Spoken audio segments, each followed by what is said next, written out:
Hello সবাইকে, কেমন আছো তোমরা? এই ভিডিওটা হচ্ছে প্রায় 2 সপ্তাহ আগে। সকাল সকাল ঘুম থেকে উঠে আমি ফোনের সামনে জানি না আমি কিসব বকছিলাম। তারপরে আমি আমার খুব কাছের বান্ধবীর সঙ্গে রেডি হয়ে চলে গেলাম শ্রীরাম। ও যেহেতু এখন ব্রাইডাল মেকআপ শিখছে, তো ওর প্র্যাকটিসের জন্যই আমাকে নিয়ে গিয়েছিল। তো আমিও খুশি খুশি চলে গেলাম ওর সঙ্গে। তবে সত্যি বলতে ভয় তো একটু লাগছিলই, কারণ এই প্রথমবার আমি চুলের ওপর এক্সপেরিমেন্ট করতে যাচ্ছি। এই সমস্ত মেকআপ টেকআপের দিক থেকে আমার জ্ঞান প্রচন্ড কম।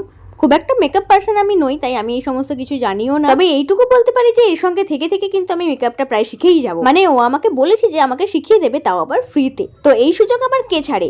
এত কথার মধ্যে ওর সঙ্গে পরিচয় করানোই হয়নি। এ হচ্ছে ক্লাস 5 থেকে আমরা বন্ধু। শুধু যে বন্ধু তা নয়, খুব কাছের বন্ধু। কলেজে ওঠার পর থেকে আরো বেশি কাছের হয়ে গেছে। সব জায়গায় যাওয়া থেকে শুরু করে সব কথা শেয়ার থেকে শুরু করে ওর সঙ্গেই। তো শ্রীরামপুর যখন থেকে এসেছি তখন থেকে কিন্তু আমি ওর মাথা খেয়ে নিয়েছিলাম যে অরুণ আইসক্রিম কিন্তু খাবই, আর তার সঙ্গে খাবো মোমো। তো সুন্দর করে খাওয়া দাওয়ার পর একটুখানি বাজারটা ঘুরিয়ে নিয়েই চলে গেলাম আমরা বাড়ি। তো এই ছিল আজকে মিনি ব্লগ। ভালো লাগলে অবশ্যই সাবস্ক্রাইব করো, লাইক কমেন্ট শেয়ার করতে একদম ভুলো না। দেখা হচ্ছে পরের ভিডিওতে।